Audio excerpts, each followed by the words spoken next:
sa lahat. Welcome to our channel, Apollo Manlaw.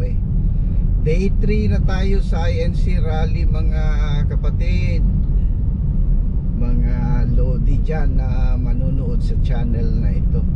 Sumula sa Quezon City, White Plains, pati sa EDSA Monument, lilipat ngayon ang Iglesia ni Cristo sa Liwasang Bonifacio. Yung sa Liwasang Bonifacio naman, malaki ang lugar doon. So yung magdatingan pang mga kapatid, pupunta yun doon. So malaking area. So maraming sasama na hindi mga Iglesia ni Cristo, mga civic society organizations, doon lahat magkita-kita. So wala tayong magawa. Yan lang ang magawa ng Iglesia ni Cristo. Isisigaw ang katotohanan, sabihin kung ano ang katotohanan. Hanggang dyan lang kami. Hindi kami pwedeng makipaggera sa gobyerno. Hindi kami pwedeng mang-attack ng sino man. Ang trabaho lang namin magsabi, ipahayag ang katotohanan. So sa video na ito, pakinggan natin ang isang message na naman ng isang ministro sa iglesia, si Ka Arnel Tumanan, yung ating paboritong speaker sa rally. Day 2 ito na kanyang speech. So pakinggan natin. We are one!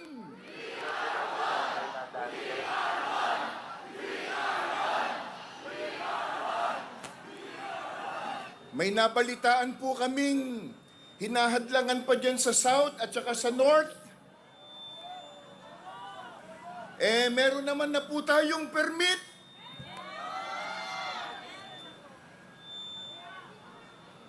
Yung mga nangurakot, hindi humingi ng permit.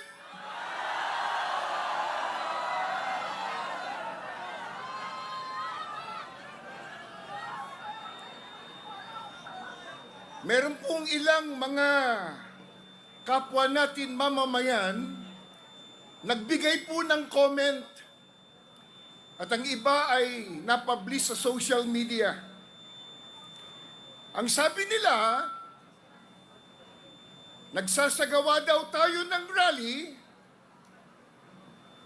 para daw sa mga kurap, samantalang tayo daw po ang bumoto at nagluklok sa mga kurap.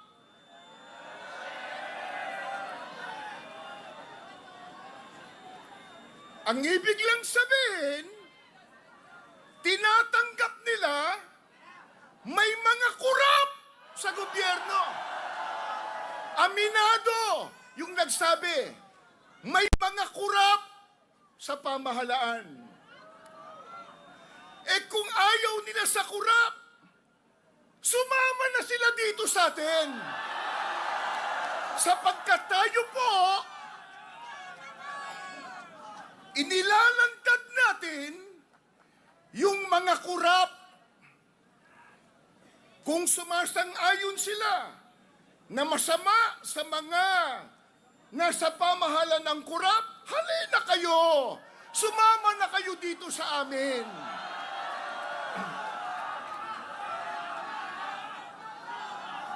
Sapagkat ang atin pong inihahayag at ipinakikipaglaban, mga mahal po naming mga kababayan,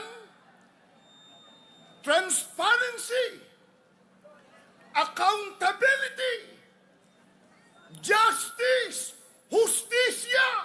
Hustisya! Hustisya!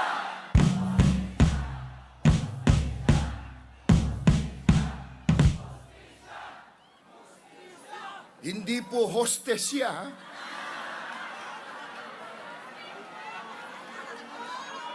Ang atin pong ipinakikipaglaban ay para po sa buong bayan. At hindi po ba karapatan naman ng bawat mamamayang Pilipino kung sino ang inaakala nila na marapat maglingkod sa ating bayan. ang tinupad lang po natin yung ating karapatang bumoto ng sang-ayon sa ating batas. Pero kung sino man po ang nanalo, ay hindi lang po kami at hindi lang tayo ang bumoto. Ang bumoto sa kanila, nakararami sa mamamayang Pilipino. Kaya sila man bumoto sa mga sinasabi nilang kurap. Pero, mga kababayan, mga mahal po naming mamamayan ng Pilipinas, ibinoto ba natin sila para mangurakot? Sagot kayo. Hindi!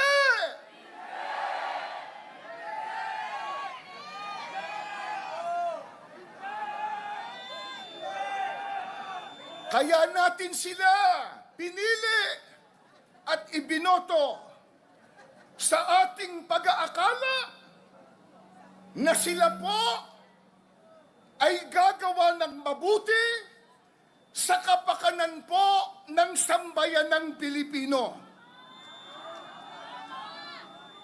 Pero sila po ang sumira sa pagtitiwala natin yon.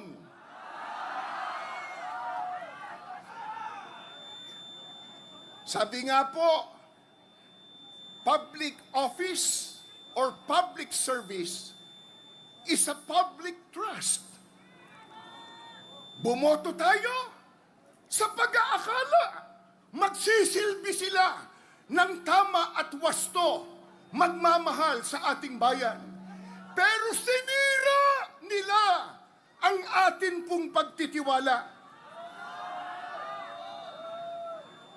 Ano kanilang ginawa? Yung iba, nagnakaw at nangurakot.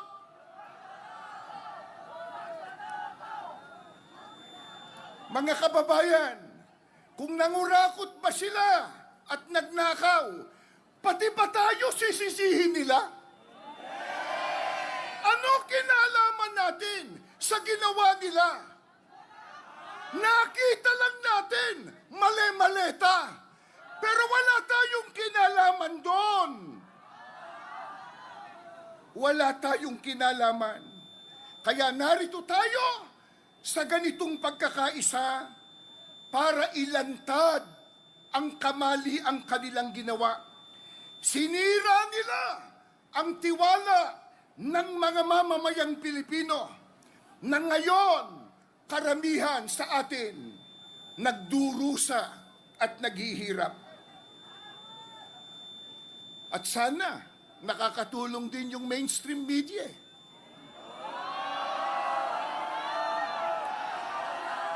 Pero alam ba ninyo, may lumabas ngayon, ito daw angaw-angaw na ito ng tao. Ang sabi nila, nasa media po social media, 5,000 lang daw tayo.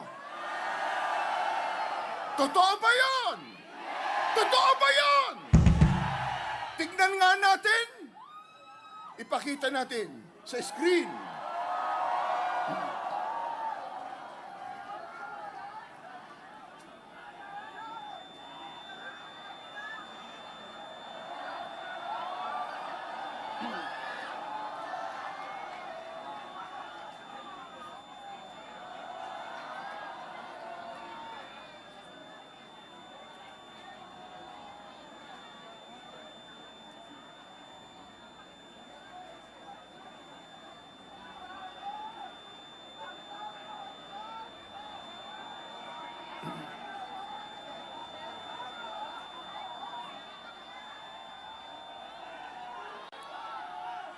Totoo bang 5,000 lang? Hindi po. We are one! We are one! We are one!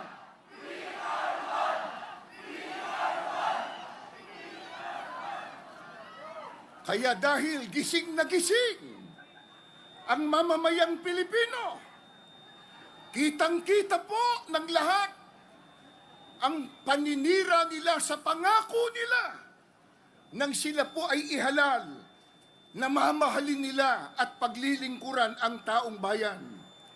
Kaya may karapatan tayo magsagawa ng ganitong pagkakaisa para sabihin sa kanila, para gisingin sila sa kanilang kamali ang ginawa at para tayo magsabi, sapagkat tayo ang may karapatang magsabi, mahiya naman kayo!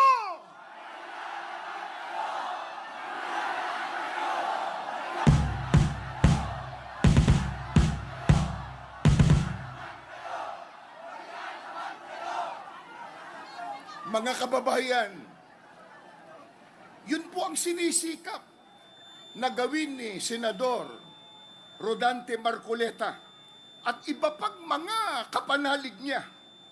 Isa siya sa mga nangunguna sa pag-expose at pag-iimbestiga, pagsisiyasat para po mapatawan ng akmang disiplina o parusa ang mga salarin.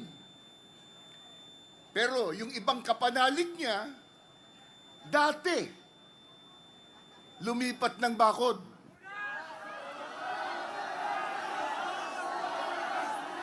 Natakot yata. Natakot.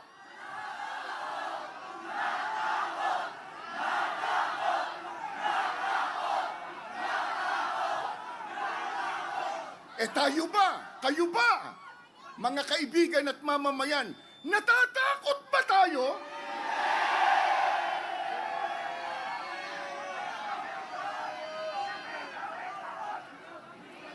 At yung iba naman, nagsawalang kibo. Parang walang alam. Bakit? Baka matuklasan tumanggap din ng maleta. Sa bagay, alam na ng sambayan ng Pilipino. Pati yung ang pondo ng bayan ay ginamit sa kampanya para mabalik sa Senado.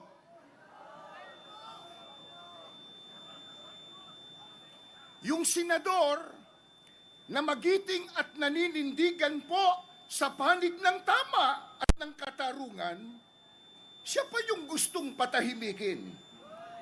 Paano? Alam nyo kung ano naisip nilang paraan? Bendalo!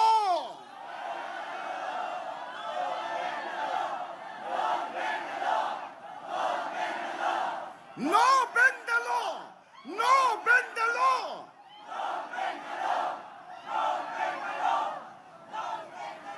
Lagi nating nababanggit, yung iba sa kanila, mambabatas, lawmaker, naging law bender.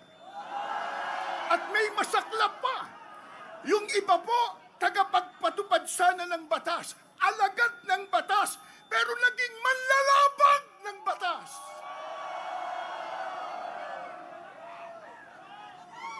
Dapat na ipatupad kung ano ang batas, partikular ang konstitusyon. Pero pinipilipit po ang batas. At gaya ng alam na ng lahat, nabanggit na rin kanina, ang ikinakaso nila kay Senador Marcoleta, plunder daw. Plunder. Wala namang ebidensya. Sapagkat wala siyang kinuhang mula sa pondo ng anumang proyekto ng gobyerno. Walang kontrata ng gobyerno na ginamit niya na pagkakakitaan.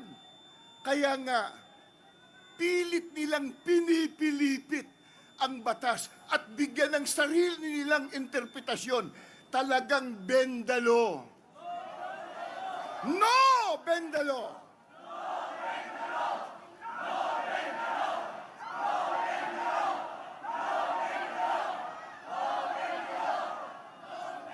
Mga kababayan, ang mga utak ng korupsyon, lalo na po sa flood control projects, ayan, nag-uulan na naman.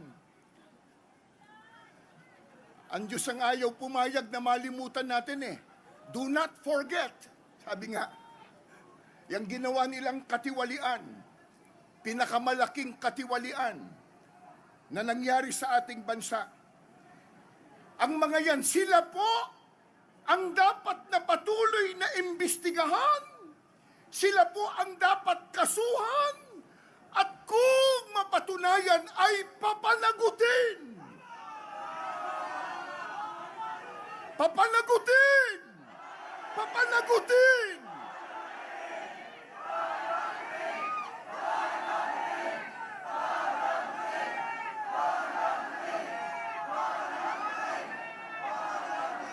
At kung loobin ng Diyos na mangyari yan, maaaring mapanatili ang tiwala ng taong bayan sa gobyerno at maging sa ating justice system sa bansa na nagpapatupad nito. Kaya inuulit natin, halina kayo mga kababayan. Yung wala pa rito, halina kayo. Magkaisa tayo. We are one.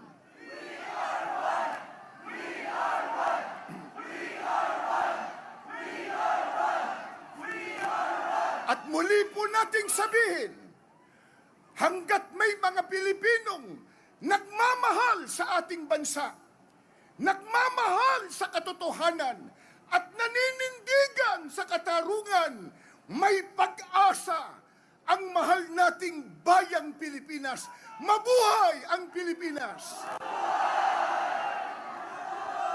Magandang gabi po at maraming salamat po. Ayun. Ayaw ko nang magdagdag o mag-comment sa sinabi ni Ka Arnel Tumanan. Tama na yun. Sa akin lang, patuloy tayong manghawak sa katotohanan kung ano yung nasa batas, ano yung rules, ano yung sa Constitution. Bilang Pilipino, susunod tayo. Di tayo magbibend ng law, hindi tayo lalaban sa batas, hindi natin babaliin ang konstitusyon. So hanggang dito ang ating video. Magandang araw sa inyong lahat. Kung araw nyo ito napanood, magandang gabi naman sa nanood ng gabi. Don't forget to like and subscribe to this channel.